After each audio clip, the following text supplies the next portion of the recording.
ॐ अज्ञानतिमिरान्धस्य ज्ञानाञ्जनशलाकया चक्षुरुन्मीलितं येन तस्मै श्रीगुरुवे नमः। जय श्रीकृष्ण चैतन्य प्रभो नित्यानंद श्री अद्वैत गदाधर श्रीवासादि गौर भक्तवृंद।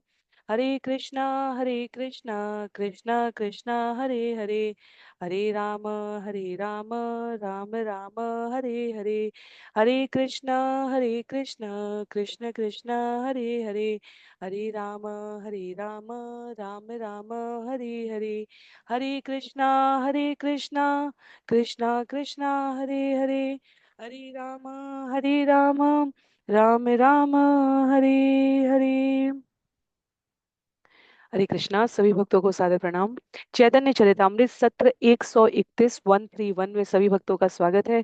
हम सभी यहाँ पर कृष्णदास कविराज गोस्वामी द्वारा लिखित एवं भक्ति वेदांता स्वामी शिल प्रभुपाद द्वारा तात्पर्य सहित विवेचित चैतन्य चरितामृत पुस्तक मध्य लीला अध्याय 24 भाग 3 को श्रवण कर रहे हैं। सनातन गोस्वामी जी एवं चैतन्य महाप्रभु के मध्य की वार्ता है, जहां सनातन गोस्वामी जी चैतन्य महाप्रभु से अनुरोध करते हैं इस अध्याय में विशेष रूप से कि उन्हें आत्माराम श्लोक की व्याख्या प्रस्तुत की जाए। आत्माराम श्लोक की व्याख्या चैतन्य महाप्रभु कहते हैं, इससे पूर्व अपने इस स्वरूप में, भक्त स्वरूप में उन्होंने सार्वभौम भट्टाचार्य के साथ चर्चा की थी। और यदि हम भागवतम के परिप्रेक्ष्य में देखें तो सुखदेव गोस्वामी जी के संदर्भ में ये आत्माराम श्लोक आता है। प्रथम 70 छंदों में इस अध्याय के प्रथम भाग में हमने एक एक शब्द का अनेकों प्रकार से संस्कृत साहित्य के अनुसार क्या अर्थ हो सकता है उसे श्रवण किया था। तो आत्माराम शब्द, मुनि शब्द, निग्रह शब्द, उरुक्रम, कुर्वाणी, अहेतुकी भक्ति, इत्थम, भूत, गुण, हरि च अपि, इस प्रकार इन विभिन्न शब्दों की हमने व्याख्या श्रवण की थी। और उसके उपरांत श्लोक संख्या 71 से लेकर 106 तक का जो विषय रहा है, उसमें इस पूरे श्लोक का क्या अभिप्राय है। तो अंतिम कुछ छंद हैं इस पूरे श्लोक के अभिप्राय को बताते हुए, जहां छंद संख्या 104 से आज के सत्र में यदि हम आरंभ करें, और यदि संदर्भ सही जाना है तो हम सभी 103 से आरंभ करेंगे। कहते हैं, सत्यम दिशत्यर्थितमर्थितो नृणाम नैवार्थ दो यत् पुनः अर्थितायत स्वयं विधत्ते भजतामनिक्षताम इक्षा पिधानम निज पाद पल्लवम। जब भी कोई कृष्ण से अपनी इच्छा पूर्ति के लिए प्रार्थना करता है तो वे उसे अवश्य ही पूरी कर देते हैं, किंतु वे कोई ऐसी वस्तु प्रदान नहीं करते जिससे उसे बारंबार अपनी और इच्छाएं पूरी करने के लिए याचना करनी पड़े। जब मनुष्य अन्य इच्छाएं होने पर भी भगवान की सेवा में लगा रहता है तो कृष्ण उसे बलात् अपने चरण कमलों में शरण प्रदान करते हैं, जहां व्यक्ति अन्य सारी इच्छाओं को भूल जाता है। तो पिछले सत्र में हमने यहाँ पर समाप्त किया था और हमने कहा था कि सबसे कोमल भाग, सबसे व्यवहारिक स्तर पर भक्ति समझने के लिए, भगवान की शरण में जाने के प्रभाव को अनुभूत करने के लिए यह श्लोक मार्गदर्शक है। ध्रुव के साथ ये हुआ है, हमने उदाहरण के रूप में समझा था।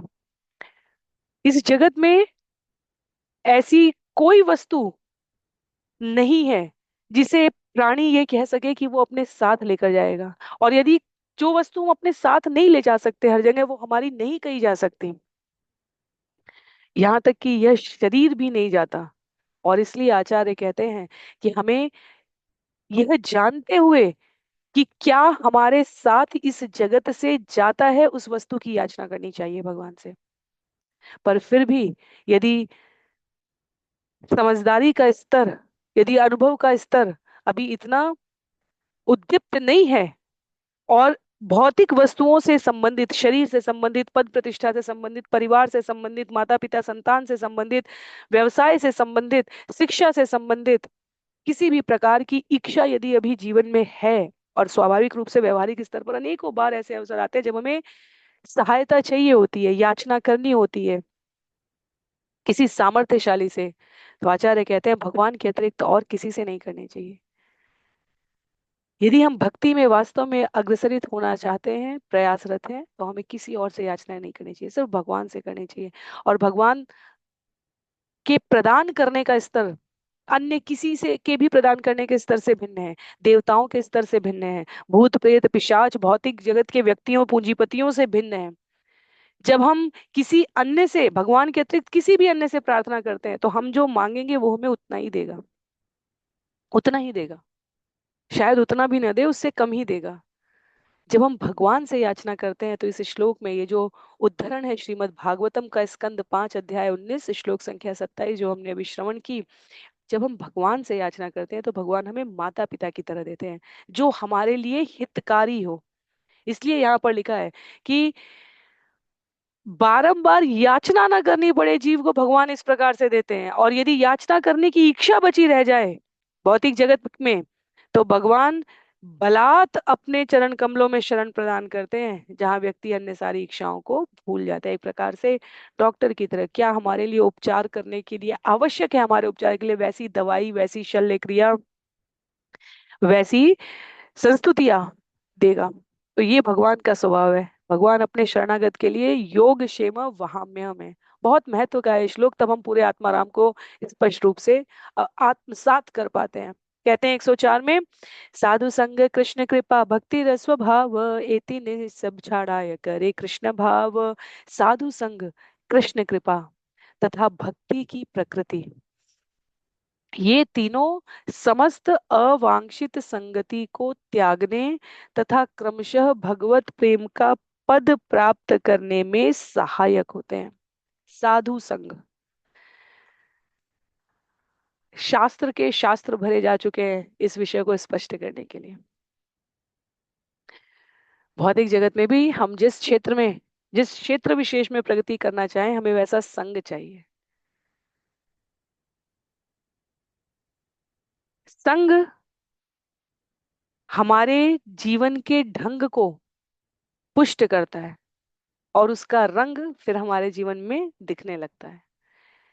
जो हम बनना चाहते हैं, जो करना चाहते हैं, वो वैसा संग करने पे हमारी क्रियाएं, यदि हम भक्ति के मार्ग पर आगे बढ़ना चाहते हैं, तो यदि भक्तों का संग है, तो हम अपने जीवन में उसी प्रकार समय से उठने का, अपनी नियमावली उसी प्रकार से संचालित करने का प्रयत्न करते हैं। जाग सुबह उठने से लेकर रात के सोने तक, और सुबह उठना बहुत महत्व का है।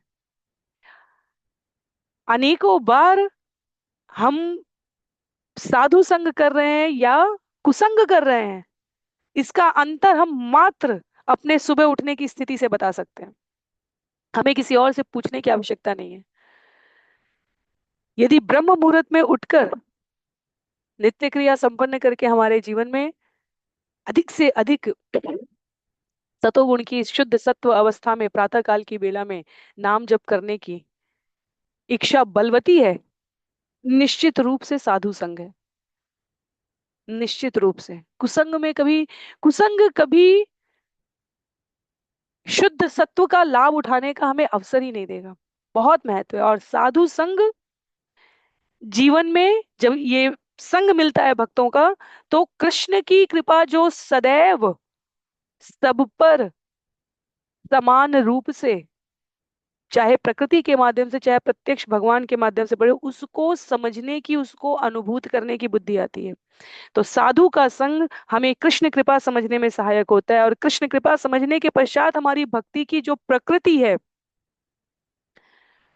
वह बलवती होगी। कहते हैं ये तीनों समस्त अवांछित संगति को त्यागने और क्रमशः भगवत प्रेम का पद प्राप्त कराने में सहायक होती है। शरीर तो निरंतर परिवर्तनशील है। श्रील प्रभुपाद यहाँ तात्पर्य में भगवत गीता अध्याय 2 श्लोक संख्या 13 में स्मरण करा रहे हैं, देहिनो अस्मिन् यथा देहे कौमारम यौवनम जरा तथा देहांतर प्राप्ति धीरः तत्र न मुह्यति। जिस प्रकार देहधारी आत्मा निरंतर इस शरीर में बचपन से युवावस्था, युवावस्था से वृद्धावस्था को प्राप्त होती है, उसी समय उसी प्रकार मृत्यु के समय अटल सत्य है मृत्यु इस जगत का, कोई मना नहीं कर सकता। अनेकों रसायनों से ये देह बना है, ऐसा ज्ञान प्रसारित करने वाले वैज्ञानिक भी दशकों से पूरे विश्व के प्रसिद्ध से प्रसिद्ध वैज्ञानिकों का समूह दशकों से निरंतर प्रयत्नशील होकर भी उन रसायनों से वापस मनुष्य का निर्माण नहीं कर सकता। मृत्यु के समय आत्मा दूसरे शरीर में प्रवेश करेगी और जीव पुनः इस जन्म चक्र के बंधन में कार्यकलापों में संलग्न होता चला जाएगा। जब वास्तव में भक्ति पद पर जीव उन्नति करने लगता है, तब उसकी कोई इच्छा नहीं होती। भगवत गीता अध्याय 8 श्लोक संख्या 5 से 15 का विषय, जिस प्रकार की हम इच्छा करेंगे उस प्रकार का देह प्राप्त होगा, और प्रारब्ध से पूर्व निर्धारित कर्मों के फलों से, जो हमने पूर्व में कर्म कर रखे हैं, उसके परिणाम स्वरूप हमारी गति होगी। और इस पर अविश्वास करने का कोई कारण नहीं है। जब कोई कहे कि हम पुनर्जन्म नहीं मानते, हम कर्मफल में विश्वास नहीं करते, तब हम सरलतम तरीके से समझ में आने वाले उदाहरणों से उस प्राणी को, उस जीव को समझा सकते हैं। क्यों एक ही कक्षा में पढ़ने वाले विद्यार्थियों का भविष्य भिन्न भिन्न है। क्यों एक ही माँ के गर्भ से जन्म लेने वाली संतानों का स्वभाव, कार्यकलाप और जीवन की विभिन्न गतिविधियां अलग अलग हैं। क्यों हम जो इच्छा करते हैं 100% वह पूरी नहीं हो सकती। यदि हम सभी प्रकार से सामर्थ्यशाली हैं, इस जगत के सर्वाधिक सामर्थ्यशाली व्यक्ति को ले लें, हम उसकी समस्त इच्छाएं पूरी नहीं हो सकती। यदि हम वास्तव में अपने आप को नियंत्रित कर सकते हैं और कर्म फल के सिद्धांत में विश्वास नहीं रखते, पुनर्जन्म के स्वभाव की प्रक्रिया में, क्योंकि गुण कर्म और स्वभाव जीव का उसकी इस यात्रा में सहायक हो रहा है, वो हम अपने सिर्फ शब्दों के दावे से बदल नहीं सकते। हमें विश्वास करना ही होगा, तब हम समाधान की प्रक्रिया पर आगे बढ़ पाएंगे। तो श्रील प्रभुपाद यहाँ कह रहे हैं तात्पर्य में, ये शरीर निरंतर परिवर्तनशील है। जब वास्तव में मनुष्य भक्ति के पद पर उन्नत होता है, तब वो इच्छाओं का परित्याग करना सीख जाता है। तब वो समझता है जो कुछ भी मेरे लिए सर्वोपकारी है, वह अन्याभिलाषिता शून्य कहते हैं, वह निश्चित रूप से भगवान के द्वारा मुझे प्रदान किया जाएगा। तब वह शुद्ध भक्त बन जाता है। भक्त शब्द, भक्ति शब्द का अर्थ उपदेशामृत में हमने श्रवण किया है, सरलतम है। हमारे मन, कर्म, विचार सभी प्रकार से भगवान की सेवा में संलग्न हो जाएं। जो भगवान ने शास्त्रों में कहा है, जिसका गुरु ने आचरण किया है, साधु पुरुषों ने, सज्जनों ने, वह भक्तों के संग रहकर हम प्रयत्नशील हो जाएं करने के लिए, ये भक्ति है। आगे यत यत अर्थ व्याख्या न करीब, कृष्ण गुण स्वादे रे जय तु जानीब। इस तरह मैं आत्माराम श्लोक के सारे शब्दों की व्याख्या करता चलूंगा। यह स्मरण रहे कि ये सारे शब्द कृष्ण के दिव्य गुणों का आस्वादन कराने के निमित्त हैं। तो एक एक शब्द में हमने पहले भी जाना है भगवान के क्या दिव्य अद्भुत गुण हैं। प्रथम 100 छंदों में करीब हमने यही श्रवण किया पिछले 2 सत्रों में, इस अध्याय में। आगे कहते हैं, ए बे श्लोक व्याख्या लागी एई करिलु आभास, एबे करी श्लोकेर मूलार्थ प्रकाश। मैंने इस श्लोक का अर्थ इंगित करने के लिए ही इतनी सारी व्याख्या की है। अब मैं इस श्लोक का वास्तविक अर्थ कहने जा रहा हूँ। तो छंद संख्या 107 से जो विषय आरंभ हो रहा है 153 तक जाएगा, वह ज्ञान मार्ग पर रहने वाले भक्तों के 7 प्रकार के यहाँ पर व्याख्या परक विश्लेषण प्रस्तुत किए गए हैं। उसको ज्ञान मार्ग के उपासकों के लिए 7 प्रकार की यहाँ व्याख्या प्रस्तुत करते हैं। कृष्णदास कविराज गोस्वामी उसे शब्दबद्ध कर रहे हैं। ये प्रस्तुत किया जा रहा है भगवान के द्वारा सनातन गोस्वामी जी के संग हो रही वार्ता में। कहते हैं, ज्ञान मार्गे उपासक द्वित प्रकार, केवल ब्रह्मोपासक मोक्षाकांक्षी। ज्ञान मार्ग के उपासक 2 प्रकार के होते हैं। एक तो ब्रह्म उपासक, जो निर्विशेष ब्रह्म के उपासक होते हैं, तथा दूसरे मोक्षाकांक्षी, जो मोक्ष की आकांक्षा रखते हैं। तो हमने पूर्ववर्ती श्लोकों में, यहाँ चैतन्य चरितामृत में इस अध्याय में, इससे पूर्व भागवतम में भी और उसके पूर्व भगवत गीता में भी श्रवण किया कि भगवान अपने आप में 3 स्तर पर समझे जाते हैं साधकों के द्वारा। एक तो उनकी रश्मि किरणें, सूर्य की किरणों के समान ब्रह्म ज्योति की बात की गई। उसके लिए यहाँ पर कहा गया निर्विशेष ब्रह्म उपासक, निर्विशेष ब्रह्म के उपासक। तो ज्ञानी निर्विशेष ब्रह्म ज्योति की बात कर रहे हैं। दूसरा, सूर्य एक गोला, और भगवान के संदर्भ में उसे कहा गया परमात्मा। मोक्षकांक्षी, जो मोक्ष की आकांक्षा करे। तीसरे भगवान है पूर्ण स्वरूप, सूर्य एक लोक, वहां सूर्य देव की पदवी पर उपस्थित व्यक्तित्व को समझने की बात करने वाले। तो ये तीनों तुलना समता समझाने के लिए, विषय को स्पष्ट करने के लिए कही जाती है। जो ज्ञान मार्ग में है योग सीढ़ी के अनुसार, सबसे पहले पशु श्रेणी होती है, फिर मनुष्य श्रेणी में कम से कम जीव सकाम कर्म कर रहा होता है। सकाम कर्म से लेकर भक्ति योग के बीच में हमारा ज्ञान ध्यान अष्टांग, ये आता है क्रम। सकाम कर्म से ऊपर बढ़ने के प्रयास में जीव अपने मनुष्यत्व को और अधिक निखारता चला जाता है। तो आगे योग सीढ़ी में भगवत गीता में कर्म योग, ज्ञान योग और भक्ति योग में, तो जिस ज्ञान योग की बात की गई है उसको यहाँ स्पष्ट करते हुए कहते हैं कि दो ही प्रकार की आकांक्षा रखते हैं जो ज्ञान योग में प्रयास कर रहे हैं, या तो वो मोक्ष की आकांक्षा करते हैं या वो ब्रह्म योग की, या तो वो रश्मिमय किरणों की बात कर रहे हैं या वो निराकार ब्रह्म की कह रहे हैं। केवल ब्रह्मोपासक तीन भेद है, यह साधक ब्रह्ममय आर प्राप्त ब्रह्म लय। तो अब केवल निराकार ब्रह्म के उपासक के लिए कहा जा रहा है तीन प्रकार है। निर्विशेष ब्रह्म के उपासक कौन कौन है? साधक, ब्रह्म के ध्यान में मग्न रहने वाला, तथा निर्विशेष ब्रह्म को वस्तुतः प्राप्त करने वाला। भक्ति बिना केवल ज्ञाने मुक्ति नहीं है, यह भक्ति साधन करे यही प्राप्त ब्रह्म लय। भक्ति से रहित मानसिक चिंतन के माध्यम से मुक्ति प्राप्त नहीं की जा सकती, किंतु यदि भक्ति संपन्न की जाती है तो स्वतः ब्रह्म पद प्राप्त हो जाता है। भक्ति सब कुछ प्रदान करने वाली है। और यदि भक्ति नहीं है जीवन में और हम मानसिक चिंतन के माध्यम से अपने आप को भगवत भक्ति में के बिना भगवान की प्राप्ति के लिए लगा रहे हैं, तो कहते हैं आचार्य ये बहुत सरल नहीं है। हमने अनेकों उदाहरण देखे हैं। हमने विश्वामित्र को देखा है, हमने शौबरी मुनि को देखा है, हमने भक्ति को जीवन से विहीन करने वाले ऐसे ऐसे भागवतम के उदाहरणों में देखे हैं। राजा देखे हैं, दानव देखे हैं, देवता देखे हैं, मनुष्य देखे हैं। यदि जीवन में भक्ति नहीं है तो भगवत प्राप्ति में स्थिरता नहीं रहती। केवल ज्ञान और केवल कर्म सहायक नहीं है। और इस श्लोक को यहाँ कहने के उपरांत इसकी आगे व्याख्या प्रस्तुत करते हैं, कह रहे हैं भक्ति रस स्वभाव ब्रह्म है ते करे आकर्षण, दिव्य देह दिया कराए कृष्ण र भजन। विचित्र बात है कि जो भक्ति करता है वह निर्विशेष ब्रह्म पद से दूर हटता जाता है। उसे कृष्ण की सेवा में लगने के लिए दिव्य शरीर प्रदान किया जाता है।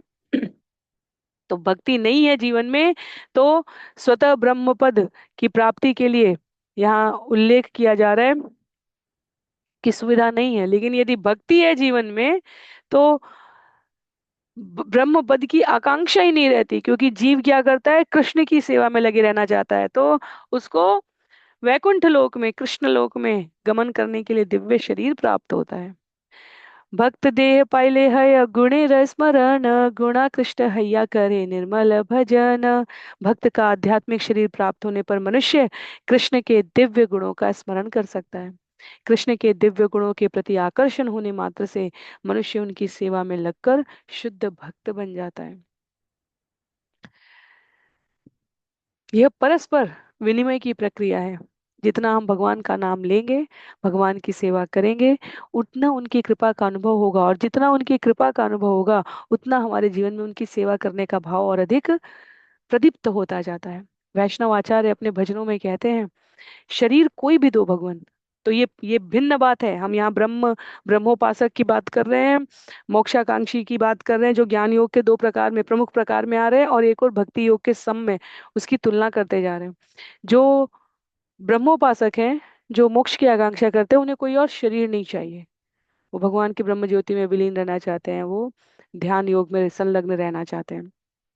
इसके विपरीत जो भक्त हैं वो क्या कहते हैं? आचार्य कहते हैं अपने पदावलियों में, वो भक्त कहते हैं भगवान शरीर कोई भी दो, कोई भी शरीर दो।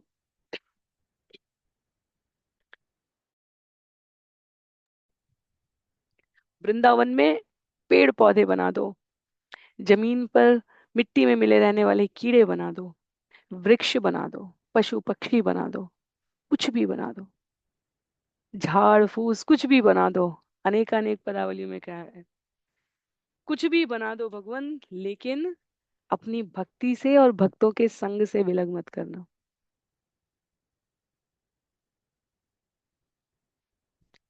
मनुष्य बनने की यदि योग्यता नहीं है, तो आचार्य कहते हैं, योनि कोई भी हो, शरीर कोई भी हो भगवान, लेकिन यह जो अनुभव है, यह जो रसास्वादन हमने किया है, यह जो मानसिक संतृप्ति प्राप्त होती है सोचकर, अपने आप में जीव कुछ भी नहीं है, कितने बड़े बड़े षड्यंत्रों में फंसा हुआ जीव, इतने प्रकार की इच्छाओं का महल बनाने वाला जीव, जो आज एक जीव आकांक्षा कर रहा है वो इस जगत में किसी दूसरे के पास पहले से है, और किसी दूसरे के पास जो नहीं है वो इस प्रथम जीव के पास है। प्रत्येक एक दूसरे को देखकर जिस असंतुष्टि के भाव में अपने आप को निमग्न करके इस मनुष्य जीवन को वृथा कर रहे हैं। व्यवहारिक रूप से सरल जीवन जीने के लिए बहुत अधिक आवश्यकताएं नहीं होती, और आवश्यकताओं के लिए तो भगवान ने कहा है कि मैं वहन करता हूँ,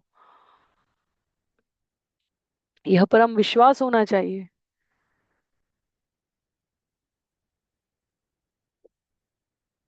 यदि यह विश्वास नहीं है जीवन में, तो हमें अत्यंत व्याकुलता के साथ किसी ऐसे भक्त को ढूंढना चाहिए जिसके जीवन में वो विश्वास हो, क्योंकि भक्तों के जीवन में भौतिक स्थिति के रूप में सब कुछ अनुकूल नहीं रहता।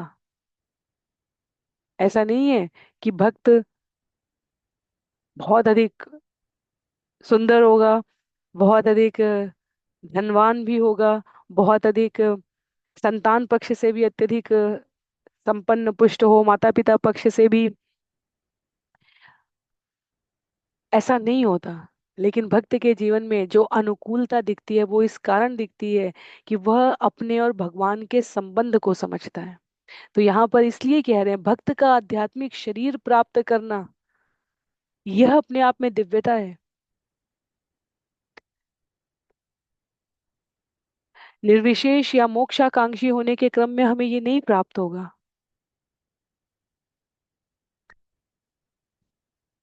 यदि हम सुने कि भगवान श्री कृष्ण बाल्यकाल शिशु रूप में अनेकानेक सामान्य असुर और राक्षस राक्षसियां नहीं थे जो भगवान को कंस के कहने पर परेशान करने के लिए आए थे, शुरू से लेकर अंत तक की सारी कथाएं तो काल्पनिक नहीं हो सकती यदि हमारा विश्वास अभी तक सुदृढ़ नहीं है। तो ये समझने के लिए, पर बाल्य रूप में भगवान के समक्ष उन बड़े बड़े विशाल पर्वताकार असुरों का कोई वश न था। ये सब कुछ काल्पनिक नहीं है, यह वास्तविक है। भगवान की भक्ति, भगवान के चरणों में विश्वास, भगवान के गुणों का श्रवण, उनकी सेवा के प्रति आकर्षण, यह इस जगत के स्तर पर और दिव्य आध्यात्मिक स्तर पर हमारी पूरी संपूर्ण गति को परिवर्तित कर सकता है। जैसे जैसे नाम का आकर्षण आएगा, कहते हैं सेवा करने का भाव पुष्ट होगा। और आगे छंद संख्या 112 में, मुक्तामपि लीलया विग्रहं कृत्वा भगवन्तं भजन्ते। निर्विशेष ब्रह्म में मग्न रहने वाला मुक्तात्मा भी कृष्ण की लीलाओं के प्रति आकृष्ट होता है, और तब वह अर्च विग्रह स्थापित करके भगवान की सेवा करता है। हमारे सुखदेव गोस्वामी आते हैं इसमें, सनत सनंदन सनातन सनत कुमार आते हैं इसमें। पर वह जो निराकार ब्रह्म की उपासना करने में अपने आप को मुक्तात्मा, किसी प्रकार के भौतिक भोग योग में, जगत के आकर्षण में थे नहीं, वह भी भगवान के स्वरूप से आकृष्ट होते हैं। और उदाहरण, बिल्कुल यही उदाहरण अगले छंद में दिया है, छंद संख्या 113 में कहते हैं, जन्म है ते शुक सनकादि ब्रह्ममय कृष्ण गुणा कृष्ण हैया कृष्ण रे भजय। यद्यपि सुखदेव गोस्वामी तथा चारों कुमार सदैव निर्विशेष ब्रह्म के विचार में डूबे रहते थे,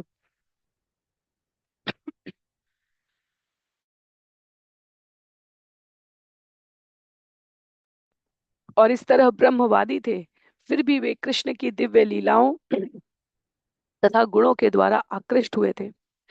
इसलिए बाद में वे कृष्ण भक्त बन गए। संकादेर कृष्ण कृपा सौरभे हरे मन, गुणा कृष्ण हैया करे निर्मल भजन। चारों कुमारों के मन कृष्ण के चरण कमलों पर चढ़ाए गए फूलों की सुगंध से आकृष्ट हो गए, और इस तरह कृष्ण के दिव्य गुणों से आकृष्ट होकर वे शुद्ध भक्ति में लग गए। तस्यारविंद तस्यारविंद नयनस्य पदारविंदम, किञ्जल्कमिश्रतुलसी मकरन्दवायु, अन्तर्गतः स्वविवरेण चकार तेषां, सङ्गक्षोभमक्षरजुषामपि चित्ततनवो। जब कमल जैसे नेत्रों वाले भगवान के चरण कमलों पर चढ़े तुलसी दल तथा केसर की सुगंधि को ले जाने वाली वायु उन ऋषियों के नास रंध्रों से होकर उनके हृदयों में पहुंची, तो निर्विशेष ब्रह्म में आसक्त होते हुए भी उन्होंने अपने शरीर तथा मन दोनों में परिवर्तन का अनुभव किया। श्रीमद् भागवतम स्कंद 3 अध्याय 15 श्लोक संख्या 43 का यह उद्धरण है।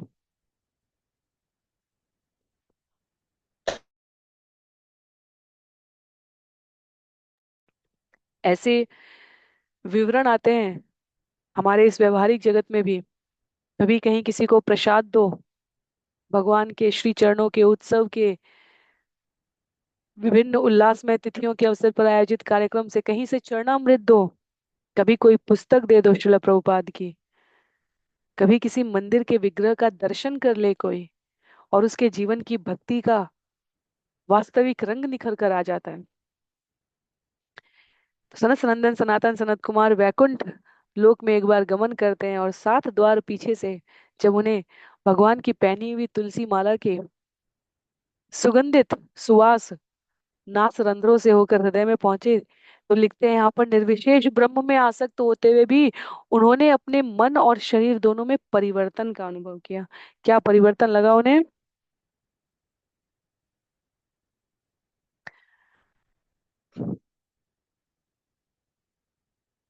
परिवर्तन के संदर्भ में भागवतम में जहाँ जय विजय का प्रसंग आता है उसका उल्लेख किया गया। आगे कहते हैं, व्यास कृपा शुक्र देव लीला स्मरण, कृष्ण गुणा कृष्ण हैया करे न भजन।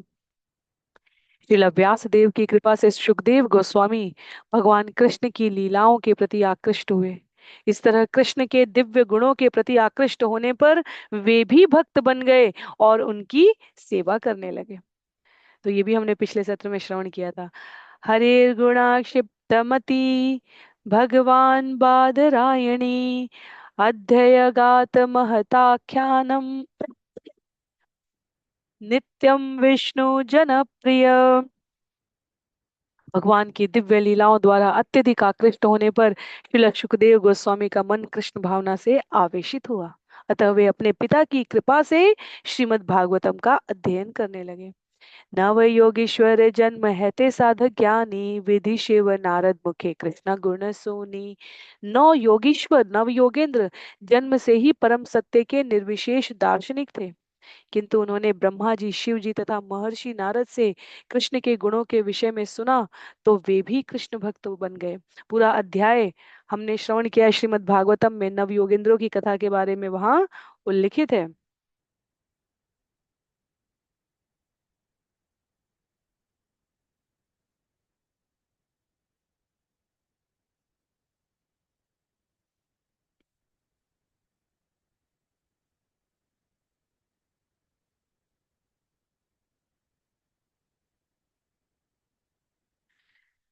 क्षमा कीजिए।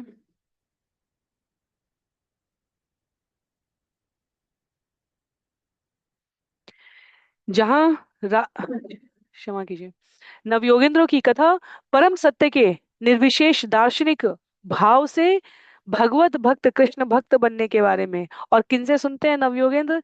हमें स्मरण है जहां उनको उनकी संवाद और वार्ता धराधाम पर भूलोक पर आकर, यदि मुझे सही से स्मरण है तो राजा निमि से संवाद बाद में है, पर स्वयं उनका जहां हमने श्रवण कहाँ से किया है? नव योगेंद्रों ने ब्रह्मा विष्णु महेश से श्रवण किया है।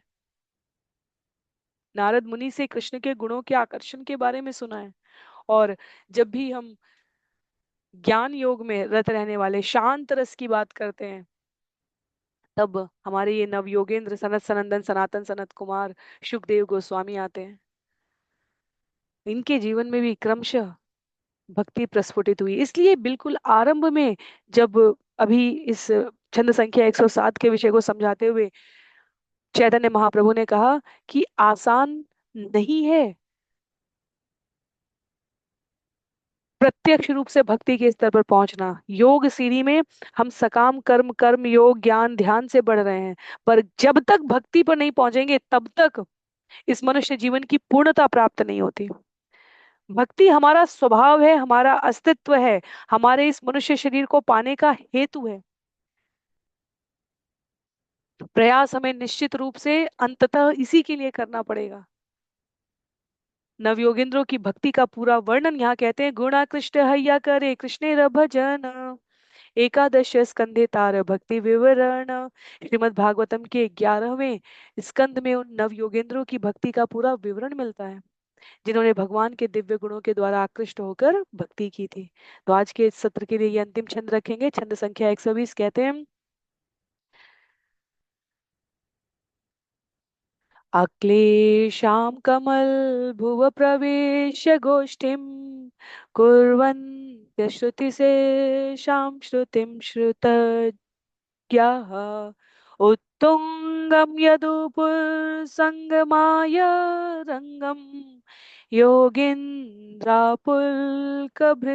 नवाप्यवापो अक्लेशां कमलभुवः प्रविश्य गोष्ठीं कुर्वन्तः श्रुतिशीर्षां श्रुतिं श्रुतज्ञा उत्तुंगं यदुपुरसंगमाय रंगम योगीन्द्रः पुलकभृतो नवाप्य वापो। नव योगेंद्र ब्रह्मा जी के सानिध्य में गए और उनसे उन्होंने उपनिषदों का वास्तविक अर्थ सुना। यद्यपि वे पहले से वैदिक ज्ञान के जानकार थे, किंतु ब्रह्मा के मुख से कृष्ण भावना के विषय में सुनकर वे अत्यंत पुलकित हुए। इस प्रकार उन्होंने भगवान कृष्ण के निवास स्थान द्वारका में प्रविष्ट होना चाहा और अंत में वे रंग क्षेत्र नामक स्थान को प्राप्त कर सके। तो ये पूरा विस्तार है, श्रवण है, महाउपनिषद से इसका उल्लेख है। इन सभी उदाहरणों को बताने का जो अंतिम लक्ष्य है वो ये कि जीव के रूप में हम अपने इस मनुष्य शरीर का सर्वाधिक लाभ द्रुत गति से, तीव्रता से, जितनी शीघ्रता से अपना अस्तित्व पहचान कर, अपना परम स्वभाव पहचान कर, जानकर उसके अनुसार कर्म करने लगेंगे, उस क्रम में भगवत प्राप्ति के स्तर पर जाना है। अन्यथा अनेक साहित्य पढ़े, अनेक रचनाकार पढ़े, अनेक विधाएं, अनेक तीर्थ स्थान है, अनेक सभ्यताओं की अनेक मान्यताएं हैं।